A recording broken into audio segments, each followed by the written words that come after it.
올해표 다시 한 번 더 같이 읽어보도록 하겠습니다. 성령과 진리로 예배하는 교회. 올 한 해는 우리가 예배하는 공동체로 함께 같은 믿음의 걸음을 가져가자라는 것이 우리의 방향이다라고 할 수 있습니다. 여러분들은 예배가 무엇이라고 생각합니까? 아마 각자가 예배는 이런 건 아닙니까? 라고 생각할 수 있습니다. 우리 신앙의 선배들이 예배를 이렇게 이야기했는데 같이 한번 보도록 하겠습니다.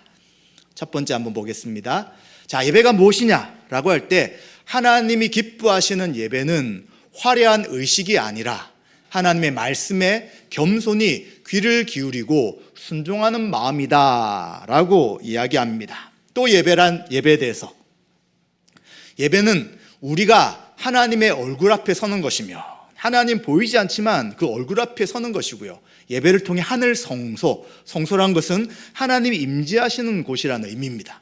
하나님의 하늘 성소에 올라가 하나님과 신비로운 연합을 이루는 것이다 라고 말할 수 있습니다. 또 마지막 한 가지 더 보게 되면요, 예배란 우리 주님께서 그의 거룩한 말씀을 통해 우리에게 말씀하시고 우리는 기도와 찬양으로 그분께 응답하는 것이다 라고 예배에 대해 이야기할 수 있습니다. 따라서 오늘 이 말씀을 통해서 예배가 무엇이며 또 우리가 어떻게 드리는 것이 하나님이 기뻐하시는 예배인가를 생각하며 함께 은혜를 나누고자 합니다. 우리가 올해 세웠던 이 표가 나타나는 말씀이 요한복음 4장에 있는데, 이 요한복음 4장의 이야기는 예수님과 사마리아란 땅에 있는 한 여인과의 대화 속에 이 말씀이 나오고 있습니다. 먼저 요한복음 4장 3절을 한번 읽어보겠습니다. 유대를 떠나사 다시 갈릴리로 가실세. 아멘. 예수님께서 이제 갈릴리에서 사역하시다가 유다란 곳으로 다시 사역을 하시다가 떠나야 되게 되었습니다. 그런데 이제 상상을 좀 해보시면 유다라고 하는 지역은 남쪽에 있었습니다. 그리고 갈릴리라는 곳은 북쪽에 있었어요. 그리고 중간에 어떤 땅이 있는데 그 땅이 어디냐면 사마리아입니다. 그런데 사람들, 특히 유대인들은 이 유대에서 갈릴리나 갈릴리에서 유대 지방으로 갈 때 가로질러 가지 않고 삥 둘러서 가게 되죠. 오른쪽에 있는 요단강을 둘러가지고 멀게 여행합니다. 이유가 무엇이었냐면 아주 오래전 이제 이스라엘의 역사를 보면 북쪽은 북쪽 이스라엘 나라, 남쪽은 남쪽 유다, 이렇게 나눠져 있었어요. 나눠져 있다가 북쪽에 있는 이스라엘은 그 당시 세계사에서는 아시리아, 이란 아수르란 나라가 북쪽 이스라엘을 점령해버리게 됩니다. 그리고 남쪽도 공격했지만 남유다는 다행히 정복당하지 않았어요. 그런데 이 아수르는 어떻게 정책을 펴게 되냐면 이스라엘에 살던 사람들은 다른 지역으로 보내버리고요. 그리고 다른 지역에 있던 사람들이 그곳에 들어오게 되면서 시간이 점점 지나니까 혼혈이 돼버립니다. 그런데 유대인들은 단일 민족이라는 생각이 굉장히 강했습니다. 우리는 하나님이 택하신 단일 민족이다라고 했는데 이 사마리아 지역에 있는 사람들은 섞여 버리니까 남쪽 유다 사람들은 저 사람들을 우리와 같은 유대인으로 인정하지 않는 것이죠. 그러니까 계속 충돌이 생깁니다. 사마리아 사람들도 우리 하나님 믿어요. 우리는 그리심산에서 예배드리고 왜 당신들은 예루살렘만 예배를 드린다고 고집합니까? 라고 하면서 계속 충돌이 생긴 것이죠. 그러다 보니까 이제 유다나 갈릴리에 있는 실제 이스라엘 사람들은 이 사마리아라는 사람들을 이방인으로 생각하고 그 땅을 지나가지 않게 된 것입니다. 그런데 오늘 이 이야기의 지역이 사마리아라고 했잖아요. 그럼 예수님이 유다에서 갈릴리로 갈 때 돌아가지 않고 어디를 지나간다는 것입니까? 사마리아를 지나가는 것입니다. 이 사마리아를 지나가는데 이제 시간이 언제였냐면 낮 12시였습니다. 예수님이 여행 중에 굉장히 피곤하시고 그리고 이제 야곱이 팠던 야곱의 우물이 있기에 그곳에서 잠깐 쉬고 계셨습니다. 그리고 제자들은 가까운 마을에 가서 이제 음식을 사오게 되는 그러한 과정이죠. 그런데 이 낮 12시, 그 지역은 굉장히 뜨거운 곳이기에 햇볕이 쨍쨍 내리쬐는 그곳에 멀리서 한 여인이 다가오고 있는 것입니다. 그 낮에 우물에서 물을 깃기 위해 여자가 오고 있는 것이죠. 그런데 예수님께서 이 여인에게 뭘 요청하시냐면 나에게 물 좀 주십시오 라고 요청합니다. 물을 줬을까 안 줬을까요? 네, 사마리아 사람들은 유대인에 대해 의식하기 때문에, 유대인도 마찬가지고요. 그래서 이상하게 생각합니다. 내가 볼 때 이 사람이 말하는 것이나 옷차림을 볼 때 유대 사람인데 왜 나에게 물 달라고 하지? 왜 나에게 말을 걸지? 라고 이상하게 생각합니다. 그리고는 예수님께서 이제 이 물을 달라는 요청에 대해서 즉각 응답하지 못하는 것이죠.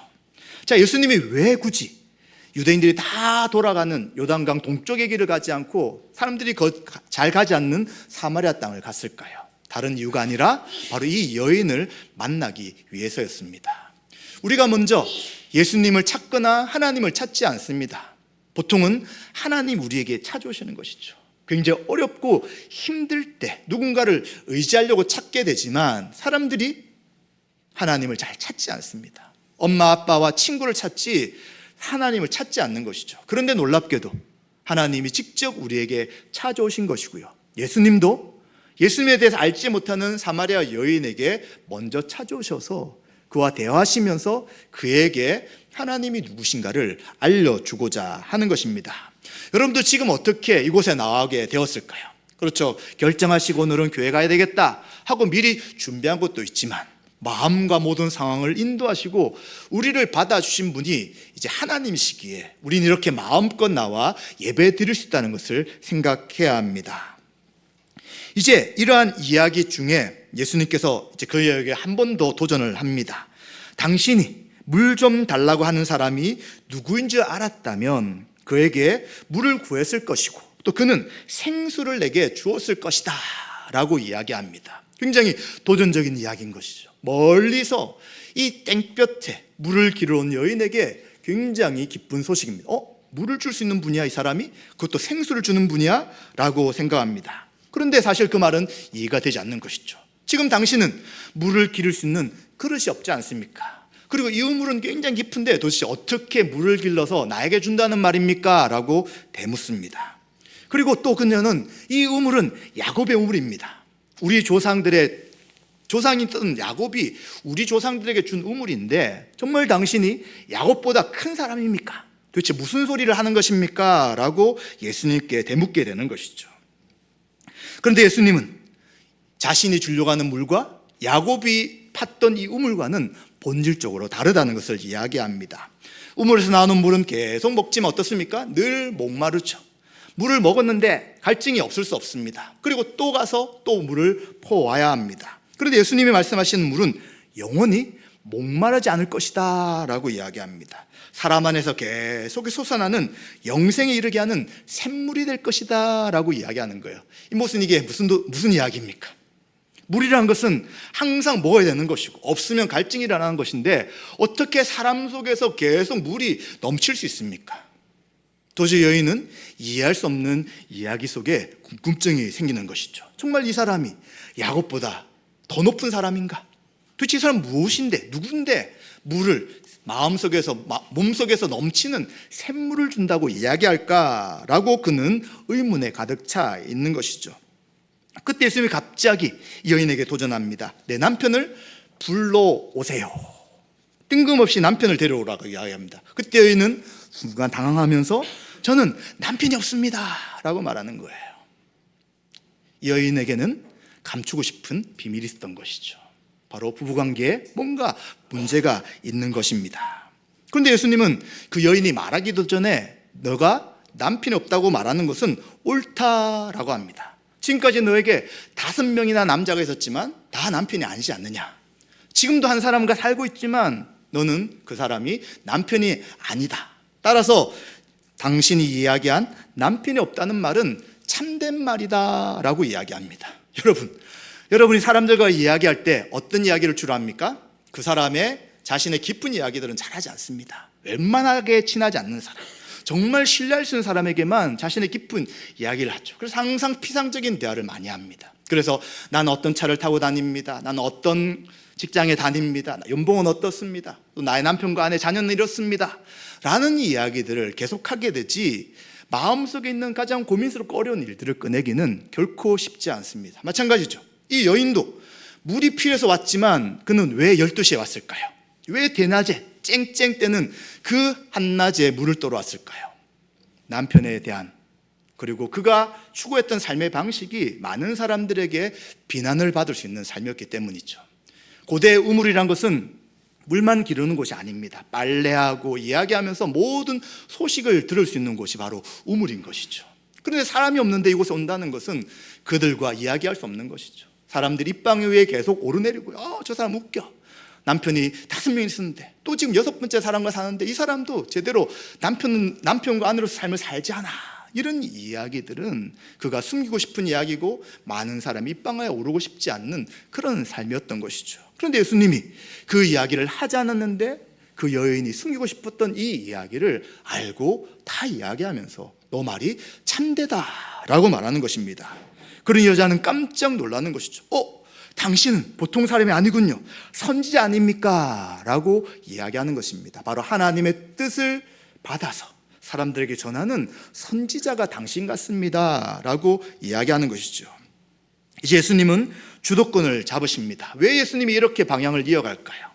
겉으로 이야기하는 것, 자신의 깊숙한 죄에 대한 문제를 숨기는 여인에게 본질적인 문제를 접근하기 위해 이런 이야기들을 하고 계시는 것입니다. 이제 형식적인 이야기를 넘어서서 정말 이 여인 가운데 가장 중요한 문제, 영적인 문제, 하나님과의 관계 가운데 해결해야 될 문제가 분명히 있다는 것을 이야기하시며 본질적인 이야기로 들어가는 것입니다. 그랬더니 이제 이 여인도 생각을 바꿉니다. 외적인 이야기를 하는 것이 아니라 정말 깊이 가지고 있었던 신앙의 문제를 질문하는 것이죠. 주님, 선생님, 우리 조상들은 그리심산 이곳에서 예배드린다고 하고요. 근데 유대인들은 예루살렘에서 예배드린다고 하는데 도대체 어떤 곳에서 예배드리는 것이 올바른 것입니까? 라고 이야기하는 거예요. 왜 그리심산에서 이 사마리아 사람들이 예배를 드리게 되었냐면 신명기 11장 27절에 보시면 모세가 이스라엘 백성을 나눕니다. 한쪽 사람들은 그리심산에 서라고 하고요. 한쪽 사람은 에발산에 서라고 합니다. 그리심산에 선 사람들에게는 하나님의 축복의 말씀을 전하는 것이죠. 말씀을 순종하고 지킨다면 가나안 땅에 들어서 하나님의 모든 복을 받을 것이다.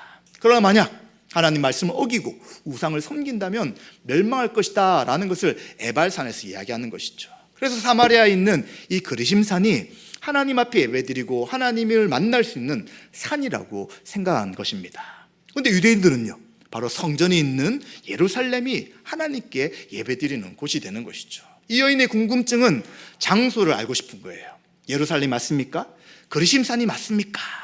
그런데 예수님은 장소에 대한 이야기를 하지 않습니다. 하나님은 영이시니 예배한 자가 영과 진리 안에 예배해야 된다라는 말씀을 하시는 것이죠. 그리고 언제냐? 바로 지금 예배 드릴 때가 되었다라고 이야기하는 것입니다. 도대체 무슨 이야기입니까? 하나님 영이시라는 것은 장소의 구애를 받지 않는다는 것입니다. 그리심산, 예루살렘, 그리고 세상의 모든 곳에 하나님은 존재하시기 때문에 어느 장소에만 국한되어 하나님이 역사하지 않는다는 것입니다. 그러면 어떻게 예배 드려야 되느냐? 바로 영이라는 것입니다. 영이라는 것은 쉽게 설명을 드리면 성령의 인도하심 가운데라는 거예요. 자기의 본질적인 죄인으로서는 결코 하나님 앞에 예배드릴 수가 없고요. 예수 그리스도를 믿을 때 우리 안에 임재하셔서 우리를 거듭나게 하시는 성령님을 통해서만 하나님 앞에 나갈 수 있다는 것을 이야기합니다. 그럼 진리는 무엇입니까? 뭐가 도대체 진리입니까? 진리는 바로 진리 대신 예수 그리스도가 참 진리되는 것이죠. 그래서 지금 예배할 때가 되었다라고 말하는 것은 진리시며 구원자 되시며 하나님 앞에 나갈 수 있는 유일한 길이신 지금 당신 앞에 있는 나, 즉 예수 그리스도를 나의 주 나의 하나님으로 믿을 때 그 예배가 성령의 인도하심 가운데 하나님 앞에 드리는 온전한 예배가 될 것이다 라고 예수님이 말씀해 주는 것입니다. 장소가 문제가 아닌 거예요. 그것은 구약의 방식이고 이제는 참된 하나님의 뜻을 드러내시고 하나님 나라의 왕이신 예수님이 땅에 오셨기 때문에 예수님을 직접 만나며 성령의 인도하심 가운데 예배 드릴 때가 된 것이다 라고 분명히 예수님이 이야기하시는 것입니다. 그래서 이 여자는 이분이 그냥 선지자 정도가 아니라 정말 구원자 메시아구나 라고 하며 그 예수님을 영접하고요. 이제는 마을에 돌아가서 물동이를 던져버리고 내가 만난 분이 바로 성경에서 말씀하시는 우리 조상들이 기다렸던 구원자 아니시냐, 다 와보라라고 전도하는 사람으로 변화되게 되는 것이죠. 사람을 피하고 그리고 홀로 물을 깃기에 낮 12시에 왔던 이 여인이 물이 중요한 것이 아니라 그의 심령 가운데 있던 가장 근본적인 문제, 어떻게 하나님 앞에 예배드리는 것이 하나님 만날 수 있는 것입니까? 라고 할 때 예수님을 통해 하나님을 만날 수 있다, 그 소식은 다른 모든 것들을 던져버려도 부족함이 없는 온전한 기쁜 소식이었던 것이죠. 그리고는 그들도 이제 이 여인에 따라서 예수를 만나게 되고 또 예수의 말씀을 듣고, 당신 때문이 아니라 우리가 예수의 말씀을 들어보니 이분이 참 구원자신 줄 알고 많은 사람들이, 사마리아 지역에 있는 사람들이 예수를 믿게 되었다라고 말하고 있는 것입니다.